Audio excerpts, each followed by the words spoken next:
ஆசை, இச்சை, விருப்பம், பேரவா இவை அனைத்தும் மனிதனை வேரோடு சாய்க்க வல்லவை, சக்தி வாய்ந்தவை.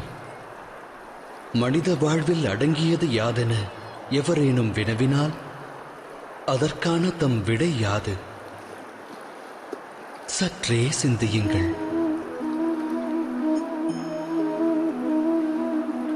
ஆழ்மனதிடம் இவ்வினா எழுப்பினால் அது அக்ஷர லட்சணமாய் கூறும் ஆசை என்று. ஆசை யாரை விடும்? அது அனைவரின் மனதிலும் வேரை விடும், தம்மிலும் ஊற்றெடுக்கும். 8 திக்கையும் வென்றவர் உண்டு, விண்ணையும் மண்ணையும் ஆண்டவர் உண்டு. ஆனால் ஆசை வென்றவர் அண்டத்தில் இல்லை. ஆசையினும் மோகத்தை தேடுவதன் மூலம் அனைவரும் அலைவர் அல்லும் பகலும்.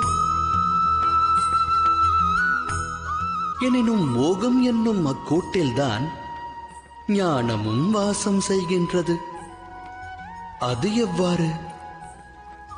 துளிர்விடும் மானிட ஆசைகளுக்கு பக்குவம் அளிக்க ஞானம் என்னும் ஒளிக்கீற்றானது மானிடனது இதயத்திற்குள் பிரவேசிக்கின்றது.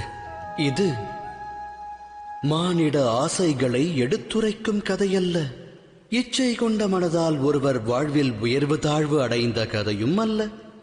இக்கதையானது இச்சை என்னும் கர்ப்பத்திலிருந்து உதித்தெழுந்த ஞானக் கதை. எனது நாமம் வாசுதேவ கிருஷ்ணன். நான் செல்லவிருக்கும் யாத்திரைக்கு தம்மையும் அழைக்கிறேன். இந்த யாத்திரையில் வாழ்வின் மர்மத்தையும் மனித தர்மத்தையும் அறிவீர்கள். சேற்றுநிலை உதித்தாலும் செந்தாமரையாகும் கர்மம் அறிவீர்கள். இந்த யாத்திரையின் பெயர் மகாபாரதம்.